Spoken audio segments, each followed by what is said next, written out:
नमस्कार दोस्तों, cast classes की हरियाणा जी के सीरीज में मैं चंद्रहास एक बार फिर से आप सभी का हार्दिक स्वागत करता हूं।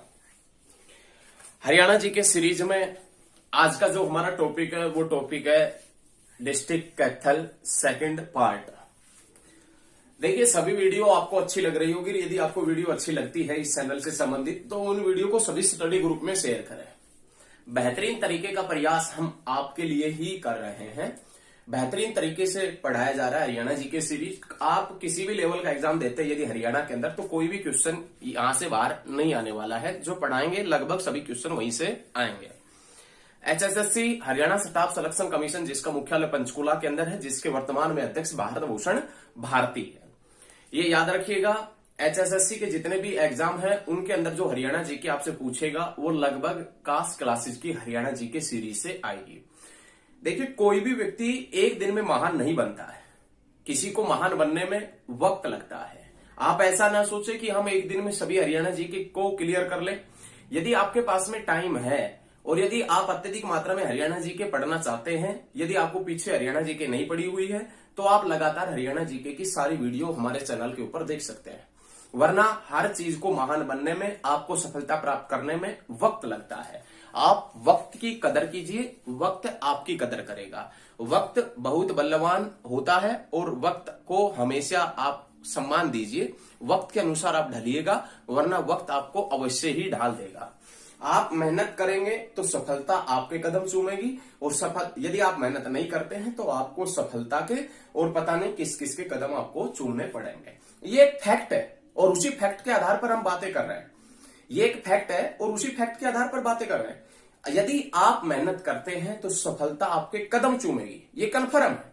और यदि आप मेहनत नहीं करते हैं तो पता नहीं आगे दिक्कत भी आएगी और सफलता के कदम आपको चूमने भी पड़ेंगे। देखें, हम लास्ट वीडियो के अंदर कैथल डिस्ट्रिक्ट के पॉइंट का जिक्र कर रहे थे। कैथल की हमने फर्स्ट वीडियो का जिक्र किया था। कैथल जो कपिल स्थल के नाम से भी जाना जाता है, वानरों की भूमि के नाम से भी जाना जाता है, हनुमान जी की जन्म स्थली के नाम से भी जाना जाता है, उस कैथल के पॉइंट का जिक्र कर रहे थे जिसे अंजनी नगर के नाम से भी जानते हैं, जिसकी स्थापना महाभारत युग के दौरान, महाभारत काल के दौरान युधिष्ठिर ने की थी। किसने की थी? युधिष्ठिर ने जिसकी स्थापना की थी। ये सभी पॉइंट हमने पिछली वीडियो के अंदर बताए थे। चलिए आगे बढ़ते हैं। आज कुरुक्षेत्र का जो पार्ट है वो सेकंड पार्ट है, और इस सेकंड पार्ट के अंदर हम मंदिर, मेले और मुस्लिम धर्म से संबंधित जो मजार वगैरह, मस्जिद वगैरह, उनसे संबंधित पर्यटन स्थल, टूरिज्म प्लेस, अन्य महत्वपूर्ण पर्सन और प्रमुख व्यक्तियों का जिक्र करने वाले हैं। देखें, कैथल के सेकंड पार्ट की बात करें तो हमने लास्ट में डेट से संबंधित पॉइंट किया था। डेट से संबंधित पॉइंट से यदि आगे बढ़े तो सबसे पहले नाम आता है किसका? मंदिर होगा। कौन से डिस्ट्रिक्ट के मंदिर? कैथल डिस्ट्रिक्ट के मंदिर। कैथल में बहुत से प्राचीन मंदिर हैं, उन सभी प्राचीन मंदिरों को जिक्र इस वीडियो के अंदर करेंगे। देखें, सबसे पहले नाम आता है 11 रुद्री। सबसे पहले नाम आता है किसका? 11 रुद्री शिव मंदिर। सबसे पहले नाम आता है 11 रुद्री शिव मंदिर। और ये 11 रुद्री शिव मंदिर कहां पर पड़ता है तो आप याद रखिएगा, कैथल में। यह मंदिर कैथल के प्राचीन शिव मंदिरों में से एक है। कैथल के अंदर जितने भी प्राचीन शिव मंदिर हैं उनमें से एक मंदिर पड़ता है 11 रुद्री शिव मंदिर। ये जो 11 रुद्री शिव मंदिर है, यहां पर अर्जुन ने भगवान शिव की पूजा की थी। अब शिव से संबंधित है तो शिव की पूजा होगी? नहीं, अर्जुन ने भगवान शिव की पूजा की थी, जिससे भगवान शिव यहां पर खुश हुए थे। किससे? अर्जुन से। और अर्जुन को कौन सा अस्त्र दान में दिया था तो आज याद रखिएगा, पाशुपात अस्त्र दान में दिया था। याद रखिएगा, अर्जुन ने भगवान शिव की पूजा कहां पर की थी? 11 रुद्री शिव मंदिर में की थी। वहां पर भगवान शिव प्रसन्न हुए और अर्जुन को कौन सा उपहार दिया? अस्त्र। कौन सा अस्त्र उपहार में दिया था? पाशुपात अस्त्र उपहार में दिया था। लेकिन 11 रुद्री शिव मंदिर जहां पर है, काफी प्राचीन है क्योंकि महाभारत काल की बातें हैं। 11 रुद्री शिव मंदिर है, और ये जो 11 रुद्री शिव मंदिर है जिसके आसपास वर्तमान में जो भवन है, 11 रुद्री शिव मंदिर के आसपास जो वर्तमान में भवन है, उन भवनों का निर्माण किसने करवाया था तो आप याद रखिएगा, राजा उदय सिंह की पत्नी ने। किसने? राजा उदय सिंह। कैथल के राजा उदय सिंह की पत्नी ने। देखिए 11 रुद्री शिव मंदिर है, उसके आसपास में जो वर्तमान में भवन है, उन भवनों का निर्माण किसने करवाया था? कैथल के राजा उदय सिंह की पत्नी ने करवाया था। तो बहुत अच्छा, ये सारा नोट कीजिए। उसके बाद में दूसरा जो मंदिर आता है उसमें नाम आता है अम्बकेश्वर मंदिर। अम्बकेश्वर मंदिर, अम्बकेश्वर मंदिर है। ये अम्बकेश्वर मंदिर कहां पर पड़ता है? तो आप याद रखिएगा, अम्बकेश्वर मंदिर पड़ता है कैथल में। अम्बकेश्वर मंदिर कैथल में। लेकिन अम्बकेश्वर मंदिर है जहां पर जो शिवलिंग है, अम्बकेश्वर मंदिर के अंदर जो शिवलिंग है, उस शिवलिंग को अन्य किस नाम से जानते हैं? तो आप याद रखिएगा, पातालेश्वर, पातालेश्वर या स्वयंलिंग के नाम से भी जाना जाता है। स्वयंलिंग के नाम से। देखिए अम्बकेश्वर जो मंदिर है, अम्बकेश्वर मंदिर है वो कैथल के अंदर है, और अम्बकेश्वर मंदिर के अंदर जो शिवलिंग है उसे पातालेश्वर तथा स्वयंलिंग के नाम से भी जाना जाता है। देखिए बहुत ज्यादा इंपॉर्टेंट पॉइंट है कि एक बार आपने पढ़ा होगा मोहम्मद गोरी और पृथ्वीराज चौहान के बीच में लड़ाई हुई थी। मोहम्मद गोरी और पृथ्वीराज चौहान के बीच में लड़ाई हुई थी, जिसका वर्णन हरियाणा के अंदर करनाल डिस्ट्रिक्ट के अंदर आएगा, जिसमें नाम आता है तराइन की पहली लड़ाई, मोहम्मद गोरी और पृथ्वीराज चौहान। तराइन की दूसरी लड़ाई, मोहम्मद गोरी और पृथ्वीराज चौहान। एक में पृथ्वीराज चौहान जीता तो दूसरी लड़ाई में पृथ्वीराज चौहान हारा था। कब कब हुई थी ये लड़ाइयां? तराइन की पहली लड़ाई करनाल के अंदर हुई 1191 में, और तराइन की दूसरी लड़ाई हुई 1192 के अंदर। 1191 में पृथ्वीराज चौहान जीत जाते हैं और 1192 में पृथ्वीराज चौहान हार जाते हैं। लेकिन मोहम्मद गोरी और पृथ्वीराज चौहान के बीच में जब लड़ाई हुई थी तो पृथ्वीराज चौहान की सेना ने कहां पर पड़ाव डाला था? पृथ्वीराज चौहान की जो सेना हुआ करती थी, उस पृथ्वीराज चौहान की सेना ने कहां पर पड़ाव डाला था? तो याद रखिएगा, अम्बकेश्वर मंदिर कैथल के अंदर। तराइन की लड़ाई के अंदर पृथ्वीराज चौहान की जो सेना थी उसने कहां पर पड़ाव डाला था? अम्बकेश्वर मंदिर कैथल के अंदर डाला था। उसके बाद में नाम आता है प्राचीन ईंटों का मंदिर। प्राचीन ईंटों का मंदिर, प्राचीन ईंटों का मंदिर। प्राचीन ईंटों का मंदिर कहां पर पड़ता है? तो आप याद रखिएगा, कलायत कैथल के अंदर। कलायत कैथल के अंदर प्राचीन ईंटों का मंदिर पड़ता है। उसके बाद में नाम आता है गीता मंदिर। गीता मंदिर, गीता मंदिर के पॉइंट की बात करें तो कहां पर पड़ता है? कैथल के अंदर पड़ता है। ये जो गीता मंदिर है, ये कौन से सरोवर के पास में पड़ता है? गीता मंदिर कौन से सरोवर के पास में पड़ता है? तो आप याद रखिएगा, गीता मंदिर जो पड़ता है वो पुंडरीक सरोवर के पास में पड़ता है। देखिए हमने आपसे पहले भी कहा था कि वीडियो आप लास्ट तक देखें। पहली 5-7 मिनट वीडियो देखने के बाद भी ये जज ना करें कि क्या होने वाला है। वीडियो एकदम बेहतरीन तरीके के दे रहे हैं, आप लगातार पढ़िएगा, और पढ़ना आपको ही पड़ेगा। आज पढ़ लीजिए या बाद में पढ़ना आपको, ये 100% हम बता रहे हैं। पढ़ना आपको ही पड़ेगा, तभी सिलेक्शन होगा। ये नहीं है कि दूसरा पढ़ जाएगा सिलेक्शन आपका हो जाएगा। हमेशा कांग्रेचुलेशन नहीं कहना है किसी से। ऐसा काम कीजिए कि दुनिया आपको कांग्रेचुलेशन बोले। अभी कोई किसी जॉब में लग जाता है, हरियाणा के अंदर जेई बन गया, ग्रुप डी में लग गया, क्लर्क लग गया, हरियाणा पुलिस में लग गया, या ग्राम सचिव कैनाल पटवारी बन गया, उसको कांग्रेचुलेशन भैया।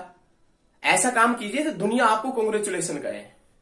पढ़ना आपको पड़ेगा, मेहनत आपको करना पड़ेगा। तो वीडियो को अंत तक देखें। ये ऐसा सीरियस टाइम है, यदि आप इसके अंदर पढ़ते हैं ना, आप इतने चमकेंगे कि आपको दूसरा आपके टक्कर में नहीं मिलेगा। पढ़िए, लगातार मेहनत करिएगा। आपके अंदर एक जुनून होना चाहिए नौकरी का, जुनून पालिएगा अपने अंदर, जोश होना चाहिए, जोश बरकरार रखिएगा, तभी नौकरी मिल पाएगी यदि आप पढ़ते हैं तो। लास्ट तक वीडियो तो देखें। चलो कोई बात नहीं है, आप आराम से पढ़ लें। देखें, प्राचीन ईंटों का मंदिर कलायत कैथल के अंदर पड़ता है। गीता मंदिर कैथल के अंदर है, प्राचीन मंदिर है, और कौन से सरोवर के पास में पड़ता है? पुंडरीक सरोवर के पास में। कौन से सरोवर के पास में? पुंडरीक सरोवर के पास में पड़ता है। उसके बाद में नाम आता है राधे श्याम मंदिर। ये नोट कीजिए भैया, राधे श्याम मंदिर। ये राधे श्याम मंदिर भी कहां पर पड़ता है? तो आप याद रखिएगा, पुंडरीक कैथल के अंदर पड़ता है। पुंडरीक या पहले पुंडरी भी मिल सकता है या पुंडरीक भी मिल सकता है, तो याद रखिएगा पुंडरी या पुंडरीक के अंदर पड़ता है राधे श्याम मंदिर। तो ये पॉइंट आपने याद रखना है, सारे पॉइंट क्लियर होने चाहिए। उसके बाद में नाम आता है सनातन धर्म मंदिर। सनातन धर्म मंदिर, सनातन धर्म मंदिर कहां पर पड़ता है? तो आप याद रखिएगा, कैथल के अंदर। सनातन धर्म मंदिर भी कहां पर पड़ता है? कैथल में। और उसके बाद में नाम आता है पुराना शिव पार्वती मंदिर। पुराना शिव पार्वती मंदिर, पुराना शिव पार्वती मंदिर कैथल, सनातन धर्म मंदिर कैथल, राधे श्याम मंदिर पुंडरीक कैथल, गीता मंदिर कैथल, प्राचीन ईंटों का मंदिर कैथल, अंबकेश्वर मंदिर कैथल और 11 रुद्री शिव मंदिर कैथल। बहुत अच्छे, ये पॉइंट नोट कीजिए साथ के साथ में। नेक्स्ट देखें, आगे देखें नेक्स्ट पॉइंट देखें। उसके बाद में मंदिरों के बाद में अब हम बात करेंगे किसके, मेले। कौन से डिस्ट्रिक्ट के मेले, कैथल के मेलों के पॉइंट का जिक्र करेंगे। देखें, मेलों के पॉइंट की बात करें तो सबसे पहले जो मेला आता है वो नाम आता है फल्गु का मेला। फल्गु का मेला, फल्गु का मेला कौन से गांव में लगता है, फरल गांव। और ये फरल गांव कौन से डिस्ट्रिक्ट में है, कैथल में। भाई सभी को मालूम है हम डिस्ट्रिक्ट कैथल कर रहे हैं तो कैथल के अंदर ही मिलेगा। फल्गु का मेला फरल गांव कैथल, समझ आ रहा है ना। फल्गु का मेला फरल गांव कैथल के अंदर कब लगता है, तो आश्विन मास की जो अमावस्या आती है, आश्विन मास की जो अमावस्या आती है उसको लगता है। आश्विन मास की अमावस्या को ये मेला लगता है। कौन सा मेला, फल्गु का। अब फल्गु का मेला तो एग्जाम में पूछा जाता है, और क्या पूछा जाता है वो देखें। 100% पूछा जाता है। एक क्वेश्चन पूछा जाता है कि फल्गु तीर्थ कहां पर है। फल्गु तीर्थ कहां पर है, तो आप याद रखिएगा फरल गांव।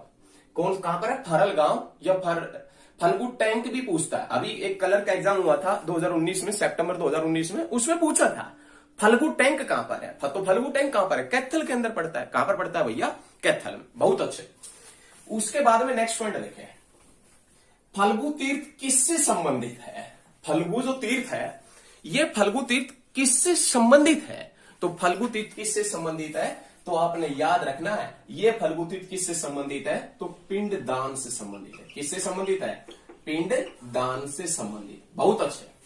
उसके बाद में सेकंड मेले के पॉइंट की बात करें, देहाती का मेला या देहात का मेला। देहात का मेला किससे संबंधित है, तो याद रखिएगा लुदाना बाबा से संबंधित है। किससे संबंधित है, लुदाना बाबा से संबंधित है। मेला कौन से माह में लगता है, अक्टूबर माह में लगता है। बहुत अच्छे बेटा। देहात का मेला लुदाना बाबा से संबंधित है और कौन से माह में लगता है, अक्टूबर में। और कौन से डिस्ट्रिक्ट में लगता है, कैथल में। उसके बाद में पुंडरक का मेला। पुंडरक का मेला कहां पर लगता है, पुंडरीक में लगता है। कहां पर, पुंडरीक में लगता है। और कौन से माह में लगता है, तो आप याद रखिएगा अप्रैल माह में लगता है। बहुत अच्छे। पुंडरक का मेला जो पुंडरीक कैथल पुंडरीक के अंदर लगता है, कौन से माह में लगता है, अप्रैल माह में। उसके बाद में देखें बावन द्वादशी का मेला। बावन द्वादशी का मेला लगता है अंबाला में भी। बावन द्वादशी का मेला लगता है अंबाला में भी, और बावन द्वादशी का मेला लगता है कैथल में भी। लेकिन ये क्वेश्चन किस प्रकार से पूछता है एग्जामिनर, क्वेश्चन ये पूछता है कि इनमें से कौन सा मेला कैथल रेलवे स्टेशन के पास लगता है। इनमें से कौन सा मेला कैथल रेलवे स्टेशन के पास लगता है, तो आप याद रखिएगा बावन द्वादशी का मेला। कैथल रेलवे स्टेशन के पास में जो लगने वाला मेला है वो कौन सा है, बावन द्वादशी का मेला। बहुत अच्छे, याद रखिएगा। उसके बाद में मेले के बाद में नाम आता है किसका, गुरुद्वारों का। गुरुद्वारों से संबंधित पॉइंट का जिक्र करें तो सबसे पहले जो गुरुद्वारा आता है वो नाम आता है मंजी साहिब, या मांझी भी मिल जाता है कई बार, मंजी या मांझी। मांझी साहिब गुरुद्वारा जो कहां पर पड़ता है, कैथल में। किसी बुक में आपको ये मिल जाएगा कि मांझी साहिब गुरुद्वारा ही हरियाणा में 5 जगह पर है, और किसी बुक में आपको ये मिल जाएगा कि ये मांझी साहिब गुरुद्वारा है ये कितनी जगह पर है, 3 जगह के ऊपर। तो कोई बात नहीं, जहां जहां पर मांझी साहिब गुरुद्वारा है उन पॉइंटों का हम डिस्कशन करते चलेंगे, कोई भी पॉइंट हम छोड़ेंगे नहीं। देखें उसके बाद में नाम आता है नीम साहिब गुरुद्वारा। नीम साहिब जो गुरुद्वारा है, ये नीम साहिब गुरुद्वारा कहां पर पड़ता है, कैथल में। कौन से गुरु से संबंधित है, 9वें गुरु से। कौन से गुरु से, 9वें गुरु। 9वें गुरु का नाम क्या था, गुरु तेग बहादुर। याद रखिएगा, बहुत अच्छा पॉइंट है भाई, बहुत अच्छे। नीम साहिब गुरुद्वारा कैथल गुरु तेग बहादुर से संबंधित है। गुरु तेग बहादुर मालवा जाते समय, गुरु तेग बहादुर मालवा प्रदेश जाते समय कैथल के ठंडहार तीर्थ पर रुके थे। नीम साहिब गुरुद्वारा 9वें गुरु से संबंधित है भाई, क्लियर है। गुरु तेग बहादुर मालवा प्रदेश जाते समय कैथल के ठंडहार तीर्थ पर रुके थे।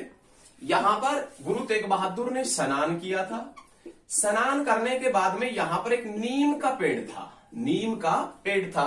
उस नीम के पेड़ के नीचे गुरु तेग बहादुर ने ध्यान लगाया था, वहां पर बैठे थे और ध्यान बिल्कुल लगाया था, मगन हो गए थे बिल्कुल। उसी स्थान के ऊपर कौन सा गुरुद्वारा बना दिया गया? नीम साहिब गुरुद्वारा। याद रखिएगा, 9वें गुरु से संबंधित है। उसके बाद में एक पॉइंट ये भी क्लियर होना चाहिए कि ठंडहार जो तीर्थ है, जो ठंडहार तीर्थ है, ये कहां पर पड़ता है? कुरुक्षेत्र में, ये भी याद रखिएगा। उसके बाद में जो नेक्स्ट पॉइंट आता है उसमें नाम आता है टोपियो वाला गुरुद्वारा। ये भी वही बहुत इंपॉर्टेंट, टोपियो वाला गुरुद्वारा। अब इंपॉर्टेंट क्यों है गुरुद्वारा? ये इसलिए इंपॉर्टेंट है क्योंकि यह हिंदू और सिखों की आपस में मिलन से संबंधित है, हिंदू और सिखों की एकता से संबंधित है। याद रखिएगा, यहां पर रामायण, यहां पर रामायण और गुरु ग्रंथ साहिब, गुरु ग्रंथ साहिब एक साथ पढ़ी गई थी। यहां पर रामायण और गुरु ग्रंथ साहिब एक साथ पढ़ी गई थी, इसलिए प्रसिद्ध है और हिंदू और सिखों की एकता का मिसाल है। यह गुरुद्वारा हिंदू और सिखों की एकता का मिसाल है और यहां पर रामायण और गुरु ग्रंथ साहिब, रामायण और गुरु ग्रंथ साहिब एक साथ पढ़ी गई थी। याद रखिएगा, बहुत इंपॉर्टेंट पॉइंट है। नोट कीजिए साथ के साथ, तुरंत नोट कीजिए, स्क्रीनशॉट ले सकते हैं आप। लगातार पढ़ना जारी रखें। मजा आ रहा है ना पढ़ने में? मजा आएगा एकदम, और ज्यादा मजे भी ठीक नहीं है। समझ रहे हैं ना? समझते रहे, साथ के साथ में नोट करते हुए चलिएगा। मजे दिलाने वाले आपको बहुत मिलेंगे। सीरियस होके काम कीजिएगा, सीरियस, जिंदगी में सीरियस हो जाइए, वरना जिंदगी ऐसा सीरियस बना देगी कि याद रखेंगे आप 24-25 साल के बाद। जो ये मस्ती है ना, मस्ती, ये हालत खस्ता कर देगी। लेकिन आप पढ़ेंगे तो कुछ नहीं होने वाला, जो मिलेगी आपको। पढ़ें, लगातार मेहनत, जोश बरकरार रखें। देखें, अब हम बात करेंगे मुस्लिम धर्म से संबंधित। तो सबसे पहले मुस्लिम धर्म से संबंधित यदि हम मस्जिद या मजारों के पॉइंट की डिस्कशन करें तो सबसे पहले नाम आता है रजिया सुल्तान का मकबरा। रजिया जो सुल्तान है, इसका मकबरा कौन से शहर के पास में पड़ता है? तो आप याद रखिएगा, रजिया सुल्तान का मकबरा पड़ता है कहां पर? कैथल के अंदर। कहां पर पड़ता है? कैथल में। और ये रजिया सुल्तान की डेथ कब हुई थी? 1240 में, ये हम बता चुके हैं। रजिया सुल्तान का मकबरा कैथल, और इसकी डेथ कब हुई थी? 1240 के अंदर इसकी डेथ हुई थी। एक लास्ट वीडियो के अंदर हमने ये पूछा था कि महाभारत विजय के उपलक्ष्य में युधिष्ठिर ने कौन से कूप का निर्माण करवाया था? कौन से कूप का निर्माण करवाया था कुरुक्षेत्र में? तो उसमें नाम आएगा चंद्रकूप, और विजय स्तंभ का भी निर्माण करवाया था। यदि आपसे पूछे कि महाभारत विजय के उपलक्ष्य में युधिष्ठिर ने कौन से कूप का निर्माण करवाया था? चंद्रकूप। लेकिन ये नहीं पूछेगा, एग्जाम में ये पूछा जाता है कि चंद्रकूप कहां पर है। तो चंद्रकूप कहां पर है? तो कुरुक्षेत्र के अंदर। याद रखिएगा, यदि आपसे पूछे कि चंद्रकूप कहां पर है, चंद्रकूप कहां पर है, तो कुरुक्षेत्र के अंदर पड़ता है। देखें, रजिया सुल्तान का मकबरा। उसके बाद में नाम आता पीर नौबहार की मजार। पीर नौबहार की मजार कहां पर पड़ती है? कैथल में। बहुत अच्छे, पीर नौबहार की मजार है वो कैथल में पड़ती है। ये जो मजार है ये 960 वर्ष पुरानी बताई गई। ये जो मजार है ये 960 वर्ष पुरानी बताई गई। पीर नौबहार की मजार कैथल और 960 वर्ष पुरानी बताई गई है, ये आपने याद रखना है। उसके बाद में नेक्स्ट पॉइंट देखें, पीर नौबहार की मजार कैथल 960 वर्ष पुरानी बताई गई है। इस पीर नौबहार की मजार को बड़ा पीर के नाम से भी जानते हैं। किस नाम से जानते हैं? बड़ा पीर के नाम से भी जानते हैं। पीर नौबहार की मजार को बड़ा पीर के नाम से क्यों जानते हैं वो देखें। पीर नौबहार की मजार को बड़ा पीर इसलिए कहते हैं क्योंकि बाबा नौपीरा, बाबा नौपीरा हर 8 भाई थे। बाबा नौपीरा हर 8 भाई थे। जो बाबा नौपीरा है जिससे संबंधित की मजार है वो 8 भाई थे, और 8 भाइयों में सबसे बड़े कौन हुआ करते थे?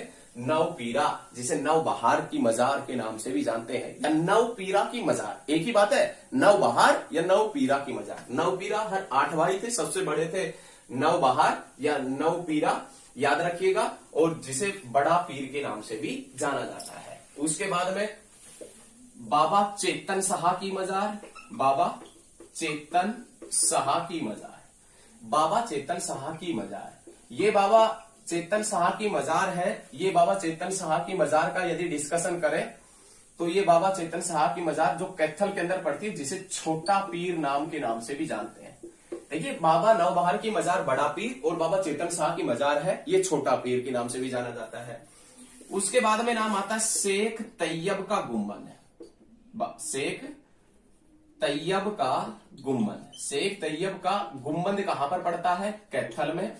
और बाबा शाह कलाम की मजार, बाबा शाह कलाम की मजार, बाबा शाह कलाम की मजार है, ये भी कहां पर पड़ती है? कैथल में। और बाबा शाह कलाम की मजार जहां पर है वहां पर प्रत्येक गुरुवार को मेला लगता है। प्रत्येक गुरुवार को मेला कौन सी मजार के ऊपर लगता है? बाबा शाह कलाम की मजार। एग्जाम में पूछी गई है। बाबा शाह कलाम की मजार है, ये कहां पर पड़ता है? तो कैथल में। सभी पॉइंट क्लियर है ना? सभी पॉइंट क्लियर होने चाहिए। ये पॉइंट बहुत इंपॉर्टेंट है, बहुत ज्यादा इंपॉर्टेंट है, तो साथ ही साथ में क्लियर करते हुए चलिएगा। अब हम पढ़ेंगे कैथल के जो पर्यटन स्थल है उनका डिस्कशन करेंगे। कैथल के जो पर्यटन स्थल है उसका, कैथल के पर्यटन स्थलों के पॉइंट की बात करें, पर्यटन स्थल, पर्यटन स्थलों में सबसे पहले नाम आता है कोयल पर्यटन स्थल। ये कोयल पर्यटन स्थल है, कैथल के अंदर पड़ता है। और ये कोयल पर्यटन स्थल बना कब था? तो आप याद रखिएगा 1984 के अंदर बना था, जो कैथल में पड़ता है। उसके बाद में नाम आता है विदक्यार झील। विदक्यार झील, ये विदक्यार झील कहां पर पड़ती है? तो आप याद रखिएगा कहां पर? कैथल के अंदर पड़ती है। उसके बाद में नाम आता है लवकुश, लवकुश महातीर्थ। लवकुश महातीर्थ है, ये लवकुश महातीर्थ कहां पर पड़ता है? कैथल में पड़ता है। बहुत अच्छे, लवकुश महातीर्थ कैथल में पड़ता है, उसी कारण लवकुश नगरी के नाम से लवकुश महातीर्थ कैथल में पड़ता है, उसी कारण लवकुश नगरी के नाम से किसे जाना जाता है? कैथल को जाना जाता है। उसके बाद में नाम आता है पुंडरीक सरोवर। पुंडरीक सरोवर, ये जो पुंडरीक सरोवर है ये कहां पर पड़ता है? कैथल में। बहुत अच्छी। लेकिन इसका जो सबसे इंपॉर्टेंट पॉइंट आता है, जो एग्जाम में पूछा जाता है, वो क्वेश्चन ये आता है कि ऐसा माना जाता है कि सतयुग से लेकर, ऐसा माना जाता है कि सतयुग से लेकर आज तक इस सरोवर का पानी नहीं सूखा है। एग्जाम में क्वेश्चन किस प्रकार से आता है वो देखें। क्वेश्चन आता है कि इनमें से कौन से सरोवर का पानी सतयुग से लेकर आज तक नहीं सूखा है? देखिए, जो हम बता रहे हैं ना, ऊपर वाले की दया से वही क्वेश्चन सेम टू सेम लिखा मिलता है। ऐसा सरोवर जिसका पानी सतयुग से लेकर आज तक नहीं सूखा, पुंडरीक सरोवर है। और पुंडरीक सरोवर कहां पर पड़ता है? कैथल के अंदर पड़ता है, याद रखें। उसके बाद में नाम आता है नवग्रह कुंड। नवग्रह कुंड, नवग्रह कुंड कहां पर पड़ता है? कैथल में। अब नौ कुंड है। कितने कुंड है? 9 कुंड। तो कौन कौन से कुंड है वो देखें। सबसे पहले नाम आता है चंद्र कुंड, सूर्य कुंड, राहु कुंड, केतु कुंड। चंद्र, सूर्य, राहु, केतु कुंड। चंद्र, सूर्य, राहु, केतु। उसके बाद में नाम आता है मंगल, बृहस्पति, मंगल, सॉरी, उसके बाद में बुध, मंगल, बुध। उसके बाद में बृहस्पति, शुक्र और शनि। ये याद रखिएगा, ये 9 कुंड है। यदि आपसे पूछे नवग्रह कुंड कहां पर पड़ते हैं तो कैथल के अंदर पड़ते हैं। कौन कौन से? चंद्र, सूर्य, राहु, केतु, मंगल, बुध, बृहस्पति, शुक्र, शनि। ये 9 कुंड है। और इनकी विशिष्ट मान्यता के कारण, इन कुंडों की विशिष्ट मान्यता के कारण या नवग्रह कुंड के कारण हरियाणा की छोटी काशी, हरियाणा की छोटी काशी के नाम से किसे जानते हैं? तो आप याद रखेंगे कैथल। हरियाणा की काशी किसे कहते हैं? भिवानी को। और हरियाणा की छोटी काशी किसे कहते हैं? तो आप याद रखिएगा कैथल को। हरियाणा की छोटी काशी कैथल है, हरियाणा की बड़ी काशी भिवानी है। लेकिन ये जो नवग्रह कुंड है, नवग्रह कुंड है, इसकी स्थापना किसने करवाई थी? तो याद रखिएगा भगवान श्री कृष्ण ने युधिष्ठिर के हाथों, किसके हाथों? युधिष्ठिर के हाथों नवग्रह कुंड की स्थापना की थी। नवग्रह कुंड कैथल में पड़ते हैं। कुंड आपसे बता चुके हैं। इनकी विशिष्ट मान्यता के कारण ही हरियाणा की छोटी काशी किसे कहते हैं? कैथल को। और नवग्रह कुंड की स्थापना भगवान श्री कृष्ण ने किसके हाथों करवाई थी? युधिष्ठिर के हाथों करवाई थी। उसके बाद में नेक्स्ट पॉइंट देखें। नेक्स्ट पॉइंट आता है धार्मिक स्थल। धार्मिक स्थल, धार्मिक स्थल कोल। धार्मिक स्थल कोल कहां पर पड़ता है? तो आप याद रखिएगा कैथल। धार्मिक स्थल कोल पड़ता है कैथल में और किससे संबंधित है? तो आप याद रखिएगा भगवान विष्णु से संबंधित है। किससे संबंधित है? भगवान विष्णु से संबंधित है। उसके बाद में राज्य का पहला पशु विज्ञान केंद्र। राज्य का पहला पशु विज्ञान केंद्र। राज्य का पहला पशु विज्ञान केंद्र कौन सा है? तो आप याद रखिएगा राज्य का पहला पशु विज्ञान केंद्र है कैथल के अंदर। सर्वाधिक नलकूपों से कहां पर सिंचाई होती है? सर्वाधिक नलकूपों से सिंचाई में कौन सा? सर्वाधिक नलकूपों से सिंचाई कहां पर होती है? कैथल के अंदर पड़ता है। उसके बाद में त्रिविक्रम। त्रिविक्रम मूर्ति कहां से मिली है? तो आप याद रखिएगा सीवन। सीवन कहां पर पड़ता है? कैथल के अंदर। त्रिविक्रम मूर्ति कहां से मिली है? तो आप याद रखिएगा सीवन से। और सीवन कहां पर पड़ता है? तो आप याद रखिएगा कैथल के अंदर। त्रिविक्रम मूर्ति जो है वो सीवन से मिली है और सीवन कहां पर पड़ता है? कैथल में। उसके बाद में हरियाणा की एक ऐसी पंचायत है जिसने घूंघट के विरुद्ध अभियान चलाया था। घूंघट के विरुद्ध अभियान चलाने वाली पंचायत जिसका नाम क्या है? चौसाला। याद रखिएगा घूंघट के विरुद्ध अभियान चलाने वाली पंचायत कौन सी है? चौसाला। और चौसाला जो पंचायत है वो कौन से डिस्ट्रिक्ट के अंदर पड़ती है? कैथल के अंदर। और उसके बाद में नाम आता है लाला काकाराम। लाला काकाराम स्वतंत्रता सेनानी। लाला काकाराम स्वतंत्रता सेनानी जिसका संबंध कहां से? कैथल से। याद रखिएगा लाला काकाराम जो स्वतंत्रता सेनानी है उनका संबंध कहां से है? कैथल से। तो ये सभी पॉइंट कैथल डिस्ट्रिक्ट से संबंधित थे। जो भी पॉइंट इनसे संबंधित शायद हमने सभी पॉइंट अच्छे तरीके से देखे हैं। कोई भी पॉइंट आपका नहीं छोड़ा है। कोई भी पॉइंट नहीं छूटा है। सारे पॉइंट आप साथ के साथ में नोट। हम बात करेंगे कैथल डिस्ट्रिक्ट के बारे में। किसकी बात करेंगे? कैथल डिस्ट्रिक्ट के बारे में। ये चीजें हमने कुछ चीजें पहले लिख रखी है जिसमें मंडल, उपमंडल, तहसील, उप तहसील और खंड है। यहां से क्वेश्चन किस प्रकार से पूछा जाता है ये क्वेश्चन भी हम आपको बताएंगे। आप बस वीडियो को लगातार देखते रहे। आप सोचेंगे कि यहां से क्वेश्चन का तो कोई पूछना है ही नहीं, तो भाई साहब यहां से क्वेश्चन किस प्रकार से एग्जाम में पूछा जाता है वो भी हम बताएंगे। लेकिन उससे पहले हम कैथल के बारे में कुछ विशेष चीजों का अध्ययन कर लेते हैं। आइए कैथल के पॉइंट की बात करें तो सबसे पहले नाम आता है कैथल बना कब था? 1 नवंबर 1989 को कैथल बना था। 1 नवंबर 1989 को कैथल बना। कैथल 1 नवंबर 1989 को बना था। कौन से डिस्ट्रिक्ट से अलग होकर बना था? तो आप याद रखिएगा कुरुक्षेत्र से अलग होकर बना था। कौन से डिस्ट्रिक्ट से अलग होकर बना था? कुरुक्षेत्र से अलग होकर बना था। लेकिन इससे पहले हम आपसे पॉइंट बता दें कि जब हरियाणा बना था उस समय जो कैथल हुआ करता था वो कौन से डिस्ट्रिक्ट के अंदर हुआ करता था? करनाल के अंदर। जब हरियाणा बना 1 नवंबर 1966 को, उस समय जो कैथल हुआ करता था वो कैथल हुआ करता था करनाल का पार्ट। करनाल से कुरुक्षेत्र बना कब? 23 जनवरी 1973 के अंदर। 23 जनवरी 1973 में करनाल से निकलकर कुरुक्षेत्र बना। और इसी कुरुक्षेत्र में कौन सा शहर चला गया था? कैथल डिस्ट्रिक्ट चला गया था, कैथल शहर चला गया था। अब इस कुरुक्षेत्र से अलग होकर कैथल कब बना था? 1 नवंबर 1989 को। बहुत बढ़िया है। साथ के साथ में नोट करेंगे तो बहुत बेहतरीन परिणाम आपको कुछ समय के बाद में मिलेंगे। जब हरियाणा बना था 1 नवंबर 1966 को, उस समय कैथल करनाल का पार्ट था। उस समय कुरुक्षेत्र भी करनाल का पार्ट था। लेकिन करनाल से कुरुक्षेत्र अलग हुआ 23 जनवरी 1973 में। और जब कुरुक्षेत्र करनाल से अलग हुआ था तो कुरुक्षेत्र में ही चला गया कैथल 1973 के अंदर। और 1973 में बना कुरुक्षेत्र और कुरुक्षेत्र से अलग होकर बना कैथल 1 नवंबर 1989 को। Point back to back clear होने चाहिए। उसके बाद में सेकंड क्वेश्चन ये बनता है कि कपिल ऋषि के नाम पर बसाया गया शहर। कपिल ऋषि के नाम पर बसाया गया शहर। कपिल ऋषि के नाम पर जो शहर बसाया गया है वो कौन सा है? कैथल है। कैथल की स्थापना किसने की थी? तो आप याद रखिएगा कैथल की स्थापना महाभारत युग के दौरान, महाभारत युग के दौरान कैथल की जो स्थापना की थी वो किसने की थी? युधिष्ठिर ने की थी। किसने की थी? युधिष्ठिर ने कैथल की स्थापना की थी। कौन से युग के दौरान?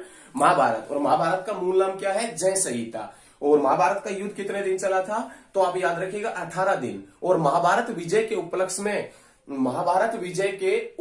में युधिष्ठिर ने चंद्रकूप का निर्माण कहां पर करवाया था? महाभारत विजय के उपलक्ष्य में युधिष्ठिर ने चंद्रकूप का निर्माण कहां पर करवाया था? इसका आंसर आप कमेंट बॉक्स में दीजिएगा। महाभारत युद्ध के उपलक्ष्य में, महाभारत विजय के उपलक्ष्य में चंद्रकूप का निर्माण युधिष्ठिर ने कहां पर करवाया था? तो आप याद रखिएगा, ये इसका आंसर आपने कमेंट बॉक्स में देना है। उसके बाद में पुराणों के अनुसार ऐसा माना जाता है कि भगवान हनुमान जी का जन्म भी कहां पर हुआ था? कैथल में। भाई पुराणों के अनुसार ऐसा माना जाता है कि हनुमान जी का जन्म स्थान भी कौन सा है? कैथल है। कौन सा है? कैथल है। हनुमान जी की माता का क्या नाम है? अंजनी। तो अंजनी नगर के नाम से भी किसे जानते हैं? कैथल को जाना जाता है।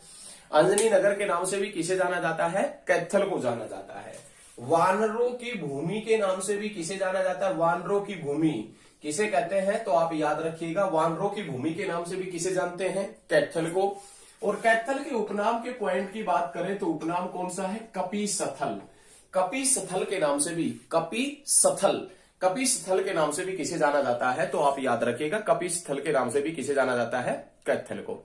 सारे पॉइंट आपको क्लियर होने चाहिए, अच्छे पॉइंट है। कपिस्थल के नाम से भी जाना जाता है किसको? कैथल। या कैथल का पुराना नाम क्या है? कपिस्थल।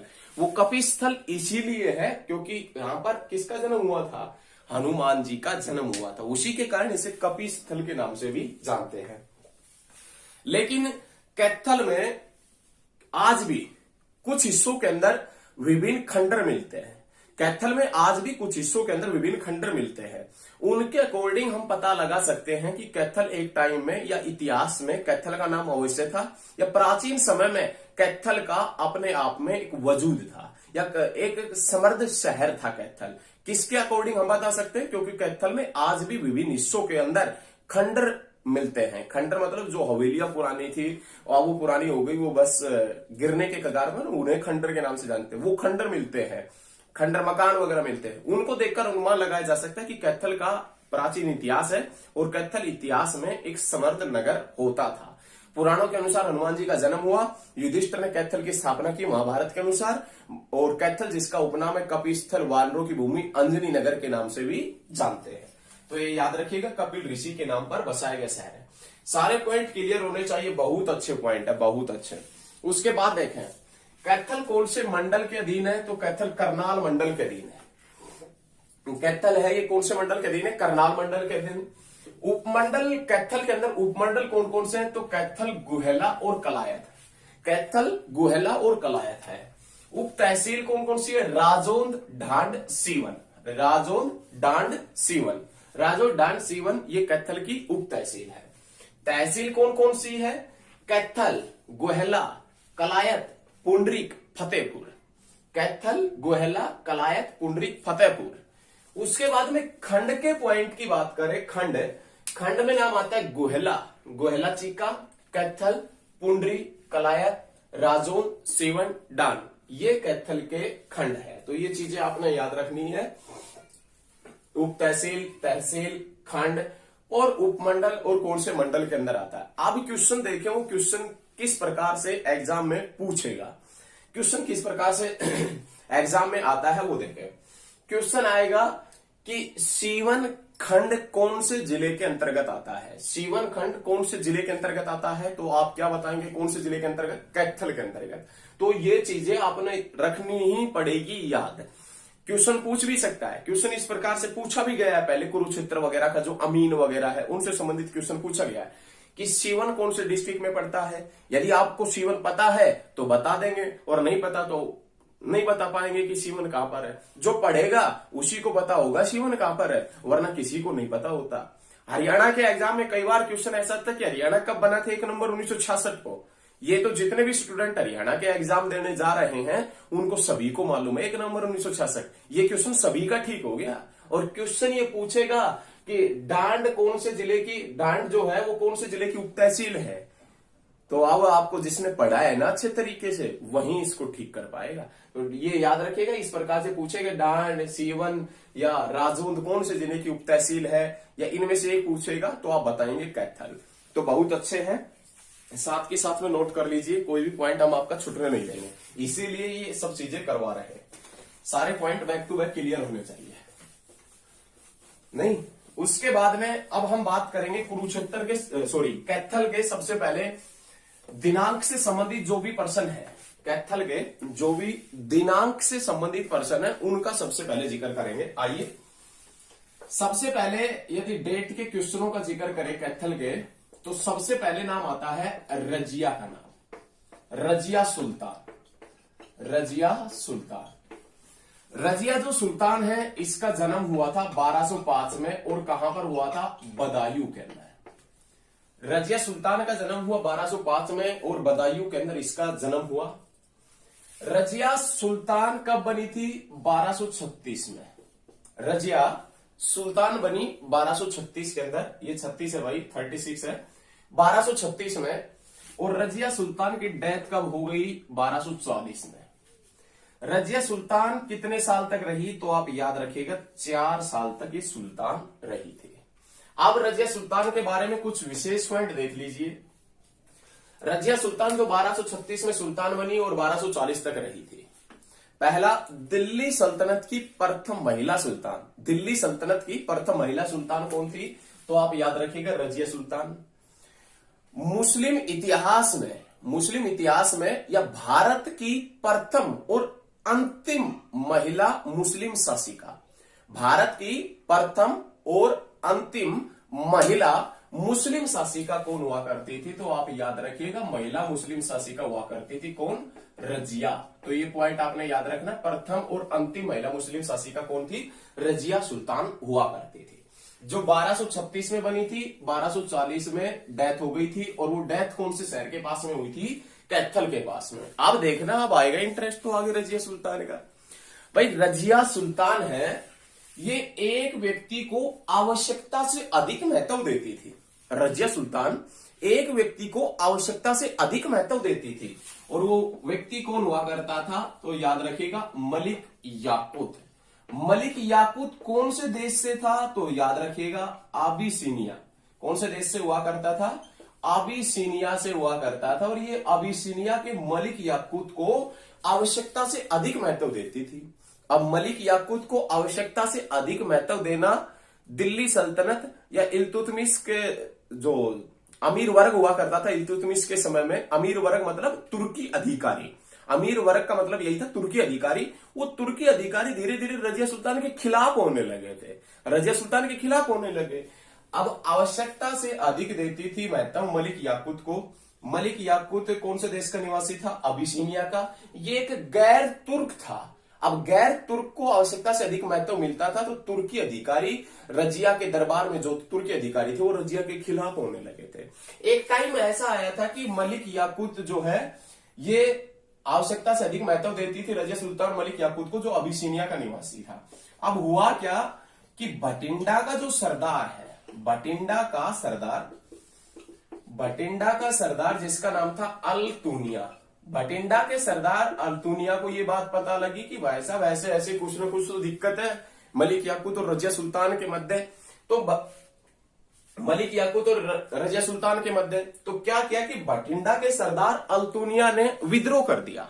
बठिंडा के सरदार अल्तुनिया ने विद्रोह कर दिया, और विद्रोह करने के बाद में मलिक जो याकूत था उसकी डेथ कर दी। अब मलिक याकूत की डेथ कर दी, हत्या कर दी, और अल्तुनिया जो बठिंडा का सरदार था इसने बंदी बना लिया किसको? रजिया सुल्तान को। अब रजिया सुल्तान को बंदी बना लिया तो रजिया सुल्तान और अल्तुनिया के मन में आया हुआ कि शादी वगैरह कर ले तो ठीक रहेंगे। रजिया सुल्तान ने अपना राजनीतिक दृष्टिकोण देखते हुए, रजिया सुल्तान ने अपना राजनीतिक दृष्टिकोण देखते हुए शादी कर ली। किससे? अल्तुनिया से। अल्तुनिया के पास में थी, कैदी थी। अल्तुनिया के पास में तो रजिया सुल्तान कैदी थी, लेकिन रजिया सुल्तान ने अपना राजनीतिक दृष्टिकोण देखते हुए अल्तुनिया से शादी कर ली। अब जैसे अल्तुनिया से शादी की तो उस समय ये पंजाब वगैरह के अंदर ये सारा प्रोसेस चला हुआ था, लेकिन दिल्ली के अंदर रजिया सुल्तान का एक भाई था। दिल्ली के अंदर रजिया सुल्तान का एक भाई था, कहने का मतलब इल्तुतमिश का एक पुत्र था, क्योंकि रजिया सुल्तान है ये इल्तुतमिश की पुत्री हुआ करती थी। याद रखिए, इल्तुतमिश की पुत्री थी। रजिया सुल्तान का एक भाई और इल्तुतमिश का एक पुत्र, जिसने रजिया को हटाकर खुद सत्ता काबिज कर ली। उस समय रजिया उस समय कैद थी दुनिया के पास में, और दिल्ली के अंदर ये प्रोसेस चला हुआ था कि एक व्यक्ति ने, इल्तुतमिश का एक पुत्र ने, रजिया के एक भाई ने दिल्ली की सत्ता अपने हिस्से में ले ली, या दिल्ली की सत्ता पर काबिज हो गया वो। अब जैसे ही दिल्ली की सत्ता पर कौन काबिज हुआ? बहराम शाह। उसका नाम क्या था? बहराम शाह। रजिया का भाई या इल्तुतमिश का एक पुत्र बहराम शाह दिल्ली की गद्दी पर काबिज हो जाता है। और जब ये पंजाब से दिल्ली के लिए लौटते हैं, जब रजिया सुल्तान और अल्तुनिया पंजाब से दिल्ली की तरफ लौटते हैं, तो भाई साहब कैथल के पास में 14 अक्टूबर 1240 में इनकी डेथ कर दी जाती है। 14 अक्टूबर 1240 में। किसी बुक में आपको 13 अक्टूबर भी मिल जाएगा। देखे, रजिया सुल्तान जिसका जन्म हुआ 1205 में, रजिया सुल्तान बनी 1236 में, और 1240 तक रजिया सुल्तान आवश्यकता से अधिक महत्व देती थी मलिक याकूत को। मलिक याकूत को इन्होंने पद भी दिया था घोड़ों के व्यापारी का, जिसे मलिक एक खुर के नाम से जानते थे। याद रखिएगा, जैसे अमीर एक खुर के नाम से भी जिसे जाना जाता था, मलिक याकूत जिसे घोड़ों का व्यापारी नियुक्त किया गया था। ये कोई भी चीज लिखने की आवश्यकता नहीं है ये। उसके बाद में मलिक याकूत अबुसिनिया का निवासी था, लेकिन भटिंडा के सरदार अल्तुनिया ने इनके खिलाफ विद्रोह किया और मलिक याकूत की हत्या कर दी। और किसको कैद कर लिया? रजिया सुल्तान को कैद कर लिया। अब जैसे ही रजिया सुल्तान को कैद किया गया, तो रजिया कौन ने अपना राजनीतिक दृष्टिकोण साधते हुए अल्तुनिया से शादी कर ली। लेकिन जब ये प्रोसेस पंजाब के अंदर चला हुआ था, उसी समय दिल्ली की गद्दी पर इल्तुतमिश का एक पुत्र बहराम शाह बैठ गया। अब जैसे ही बहराम शाह बैठा, रजिया सुल्तान और अल्तुनिया को पता चला कि दिल्ली की सत्ता में ये हो चल रहा है। तो जब वो अल्तुनिया और रजिया सुल्तान पंजाब से दिल्ली आ रहे थे, तो कैथल के शहर के पास में 14 अक्टूबर 1240 में इनकी डेथ कर दी जाती है। तो बहुत अच्छा पॉइंट है, याद रखिएगा। साथ के साथ में नोट करते हुए चलिएगा। कुछ इंपॉर्टेंट पॉइंट है, याद रखिएगा। कुछ इंपॉर्टेंट पॉइंट है, उसे बस आप याद रखिएगा। उसके बाद में देखें, उसके बाद में जो नेक्स्ट पॉइंट आता है वो 1290 का आता है। कैथल का मुफ्ती रह चुका जलाउद्दीन खिलजी दिल्ली का सुल्तान बना।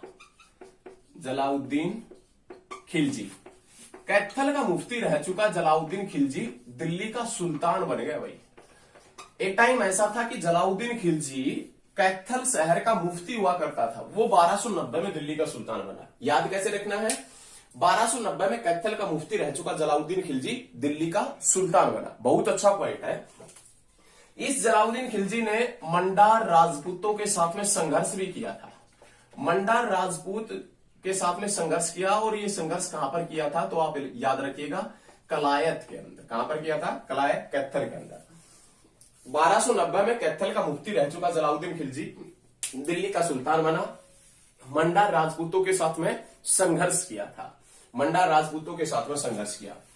उसके बाद में 1398, या उससे पहले एक पॉइंट हम आपसे बता दें, जलाउद्दीन खिलजी का पॉइंट क्या आता है? क्वेश्चन एग्जाम में पूछा गया है। और क्वेश्चन कौन सा पूछा गया है कि जलाउद्दीन खिलजी दिल्ली का सुल्तान बनने से पहले कहां का इक्तेदार था? याद रखिएगा, फिर से नोट कर लीजिए, ये पॉइंट बहुत इंपॉर्टेंट है। जलाउद्दीन खिलजी दिल्ली का सुल्तान बनने से पहले कहां का इक्तेदार था? तो आप याद रखिएगा, कहां का इक्तेदार हुआ करता था? कैथल का। बहुत अच्छा पॉइंट है। उसके बाद में 1398 के पॉइंट की बात करें तो इसमें नाम आता तैमूर लंग का आक्रमण। 1398 में तैमूर लंग का आक्रमण हुआ। कौन से शहर के पास में? कैथल शहर के ऊपर। और उसके बाद में 16 दिसंबर 1398 के अंदर तैमूर लंग दिल्ली पहुंचा। दिल्ली का हमें क्या मतलब है भाई? हरियाणा जीके के अंदर।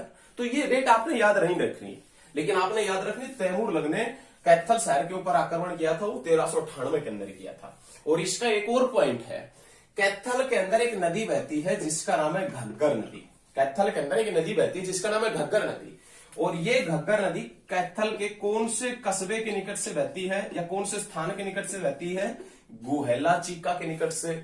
और इस घग्गर नदी के ऊपर गुहेला चीका के पास में एक बांध बनवाया था, और वो बांध किसने बनवाया था? तैमूर लंग ने। याद रखेगा, तैमूर लंग ने कैथल में गुहेला चीका के पास में एक बांध बनवाया, और वो बांध कौन सी नदी के ऊपर बनवाया था? घग्गर नदी के ऊपर। तो सभी point back to back clear है ना?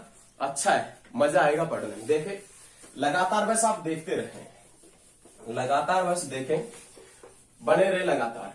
और वीडियो आपको अच्छा लग रहा है ना, तो ज्यादा से ज्यादा शेयर करें, ज्यादा से ज्यादा शेयर करते रहे। लेकिन एक पॉइंट कैथल का बचा हुआ है, वो कैथल का क्षेत्रफल कितना है। कैथल के यदि क्षेत्रफल के पॉइंट की बात करें तो कैथल का जो क्षेत्रफल है वो 2317 वर्ग किलोमीटर। ये भी नोट कर लेना भाई, ये करवाया नहीं पीछे, कोई बात नहीं। कैथल का जो क्षेत्रफल है 2317 वर्ग किलोमीटर है। उसके बाद में देखें, उसके बाद में जो डेट का क्वेश्चन आता है वो 1530 का आता है। 1530 में बाबर और मोहन सिंह मंडार के बीच में संघर्ष हुआ। मोहन सिंह मंडार और बाबर के बीच में संघर्ष कहां पर हुआ? तो आपने याद रखना है कलायत के अंदर। और कलायत कहां पर पड़ता है? कैथल के अंदर। क्वेश्चन भाई ये 1% पूछेगा, मोहन सिंह मंडार और बाबर के बीच में संघर्ष कहां पर हुआ, कब हुआ? 1% पूछ सकते हैं, 1530 में कलायत कैथल में हुआ। लेकिन क्वेश्चन ये एग्जाम में पूछा जा चुका है कि मंडार राजपूतों का संबंध कहां से है। मंडार राजपूतों का संबंध कहां से है? तो आप बताइए कलायत कैथल से। ये क्वेश्चन पूछा जा चुका है, मंडार राजपूतों का संबंध कहां से है? कलायत कैथल से पड़ता है। उसके बाद में नाम आता है 1843। 1843 के पॉइंट की बात करें तो उसमें नाम आता है कैथल का विद्रोह। कैथल के विद्रोह के पॉइंट की बात करें 1843 में हुआ। 1843 में किस किस के नेतृत्व में हुआ? तो आप याद रखिएगा, गुलाब सिंह साहिब कौर, गुलाब सिंह साहिब कौर। और किसके नेतृत्व में हुआ? तो आप बहुत अच्छे, सूरज कौर के नेतृत्व में। याद रखें, गुलाब सिंह साहिब कौर और सूरज कौर के नेतृत्व में कैथल का विद्रोह होता है 1843 में। ये वही 1843 है जब अंबाला कैंट बना था। 1843 में कैथल का विद्रोह गुलाब सिंह साहिब कौर और सूरज कौर। अब कैथल का विद्रोह ईस्ट इंडिया कंपनी ने किया ही क्यों था? क्योंकि कैथल के राजा उदय सिंह की डेथ हो गई थी। कैथल के राजा उदय सिंह की डेथ हो गई। अब उदय सिंह का कोई भी उत्तराधिकारी नहीं था, और उत्तराधिकारी ना होने के कारण कैथल को ईस्ट इंडिया कंपनी में मिलाया जाना था। लेकिन गुलाब सिंह साहिब कौर और सूरज कौर ईस्ट इंडिया कंपनी के खिलाफ लड़े थे। याद रखिएगा, कैथल का विद्रोह गुलाब सिंह साहिब कौर और सूरज कौर के नेतृत्व में हुआ। कैथल के राजा उदय सिंह की मृत्यु हो जाती है। मृत्यु होने के बाद में गुलाब सिंह साहिब कौर और सूरज कौर ये कैथल को ईस्ट इंडिया कंपनी में नहीं मिलना देना चाहते थे। एक पॉइंट और है, पॉइंट क्या है कि राजा उदय सिंह की मृत्यु के बाद में कैथल की राजगद्दी पर किसने हक जताया था? राजा उदय सिंह की मृत्यु के बाद में कैथल की राजगद्दी पर किसने हक जताया था? गुलाब सिंह ने। किसने हक जताया था? गुलाब सिंह ने हक जताया था। बहुत अच्छा पॉइंट है, याद रखिएगा। उसके बाद में 10 अप्रैल 1843 में 10 अप्रैल 1843 में कौन से शहर के पास में अंग्रेजों ने 7 चौकियां स्थापित की? 10 अप्रैल 1843 में कौन से शहर के पास में अंग्रेजों ने 7 चौकियों की स्थापना की? तो आप याद रखिएगा, कैथल है। 10 अप्रैल 1843 की घटना है जब अंग्रेजों ने कैथल शहर के पास में 7 चौकियों की स्थापना की थी। और ये 10 अप्रैल की घटना इसीलिए हो सकती है क्योंकि विद्रोह के कारण ये 7 चौकियां वगैरह हो सकती है। तो ये पॉइंट याद रखिएगा। उसके बाद में नाम आता है 1857 का। 1857 में क्रांति का नेतृत्व कैथल से किसने किया था? 1857 की क्रांति का नेतृत्व कैथल से किसने किया था? तो आपने याद रखना है, गुलाब सिंह ने। और किसने किया था? तो आप याद रखिएगा, साहिब कौर। गुलाब सिंह और साहिब कौर ने 1857 की क्रांति का नेतृत्व कहां से किया था? कैथल से। भाई नोट करें, तुरंत नोट करें। 1857 की क्रांति का नेतृत्व कैथल से किसने किया था? गुलाब सिंह। और किसने किया था? साहिब कौर ने किया था। गुलाब सिंह और साहिब कौर, बहुत अच्छे। उसके बाद में देखें, उसके बाद में जो प्रश्न आता है, क्वेश्चन बनता है, वो बनता है 1954 का। 1954 राधा राधा कृष्णन सनातन धर्म कॉलेज, सनातन धर्म कॉलेज, राधा कृष्ण सनातन धर्म कॉलेज जो कहां पर पड़ता है? कैथल के अंदर। राधा कृष्ण सनातन धर्म कॉलेज जो कैथल के अंदर पड़ता है, ये कैथल का सबसे पुराना कॉलेज है। राधा कृष्ण सनातन धर्म कॉलेज जो है, राधा कृष्ण का मंदिर भी पड़ता है कैथल में सॉरी, राधा कृष्ण का मंदिर भी पड़ता है कैथल में, और ये राधा कृष्ण सनातन धर्म कॉलेज भी पड़ता है कैथल में, जो कैथल का सबसे पुराना कॉलेज है। और ये कब बना था? 1954 में।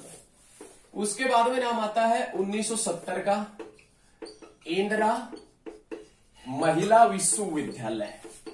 इंदिरा महिला विश्वविद्यालय जो कहां पर पड़ता है? कैथल में। और कब बना था? 1970 में। उसके बाद में नाम आता है 1978-1979 का। 1978-1979 बालू के टीले की खुदाई का कार्य चला था। बालू का जो टीला है, बालू का टीला जो कुरुक्षेत्र में पड़ता है, इसकी जो खुदाई का कार्य चला था, वो खुदाई का कार्य चला था 1978-1979 के बीच में। उसके बाद में नेक्स्ट पॉइंट जो आता है वो 1984 का आता है, कोयल पर्यटन स्थल। कोयल पर्यटन स्थल कैथल के अंदर एक पर्यटन टूरिज्म प्लेस पड़ता है। कौन सा? कोयल। और ये कोयल पर्यटन स्थल जो कब बनाया गया था? कब बना था? 1984 में। तो ये याद रखना है। किंगफिशर कहां पर है? अंबाला में 1986 में। और ग्रे पेलिकन कहां पर है? यमुनानगर में। जो कब बना था? 1985 में। ग्रे पेलिकन यमुनानगर 1985, किंगफिशर पर्यटन स्थल अंबाला 1986, और कोयल पर्यटन स्थल कैथल के अंदर पड़ता है 1984। बहुत अच्छा। उसके बाद में जो नेक्स्ट डेट का क्वेश्चन आता है 1988 का, और 1988 में क्या आता है? सरस्वती वन्य जीव अभ्यारण्य। सरस्वती वन्य जीव अभ्यारण्य, ये सरस्वती वन्य जीव अभ्यारण्य कैथल और कुरुक्षेत्र की सीमा के ऊपर पड़ता है। कैथल और कुरुक्षेत्र की सीमा के ऊपर पड़ता है। कौन सी नदी के ऊपर पड़ता है? सरस्वती नदी के ऊपर पड़ता है। देखिए फिर से सुन लीजिए, 29 जुलाई 1988 की घटना है जब सरस्वती वन्य जीव अभ्यारण्य बना था। 29 जुलाई 1988 की घटना है जब सरस्वती वन्य जीव अभ्यारण्य बना था, जो कैथल और कुरुक्षेत्र की सीमा के ऊपर है, जो सरस्वती नदी के किनारे है। लेकिन क्वेश्चन ये नहीं पूछता, क्वेश्चन ये पूछा जाता है कि सरस्वती वन्य जीव अभ्यारण्य को अन्य किस नाम से जानते हैं? अन्य किस नाम से जानते हैं? तो आप याद रखिएगा, सोनसर जंगल के नाम से। या क्वेश्चन पूछेगा इनमें से कौन से वन्य जीव अभ्यारण्य को सोनसर जंगल के नाम से जाना जाता है? तो आप बता देंगे सोनसर जंगल के नाम से किसे जाना जाता है? सरस्वती वन्य जीव अभ्यारण्य को। कब बना था? 29 जुलाई 1988 के अंदर। कब बना था? 29 जुलाई 1988 के अंदर ये बना था। तो याद रखना है। उसके बाद में लास्ट जो डेट का क्वेश्चन आता है वो आता है 1991। कैथल के अंदर सहकारी चीनी मिल बनी थी। कैथल सहकारी चीनी मिल, देखिए सहकारी चीनी मिल जो है कैथल के अंदर, ये कब बनी थी? 1991 के अंदर। हमने कुरुक्षेत्र की भी सहकारी चीनी मिल बताई, अंबाला की भी बताई थी, यमुनानगर की भी बताई थी। तो ये सारे पॉइंट आप लिखते चलिएगा। कैथल की सहकारी चीनी मिल जो 1991 के अंदर बनी थी। तो ये सभी पॉइंट याद रखिएगा। इसके बाद में हम कैथल के आगे पॉइंटों का डिस्कशन करेंगे। आज के लिए इतना ही, मिलते हैं बहुत जल्द नेक्स्ट वीडियो में। ये डेट से संबंधित क्वेश्चन थे, आज के लिए इतना ही करेंगे। नेक्स्ट वीडियो में मिलते हैं बहुत जल्द। और आप ज्यादा से ज्यादा पढ़ें, ज्यादा से ज्यादा इस वीडियो को सभी ग्रुपों में शेयर करें, और जो भी आपसे स्टडी रिलेटेड जो भी आपके दोस्त है जो कॉम्पिटिटिव एग्जाम की तैयारी कर रहे हैं उन सभी के पास में शेयर करें, ज्यादा से ज्यादा फैलाएं। धन्यवाद।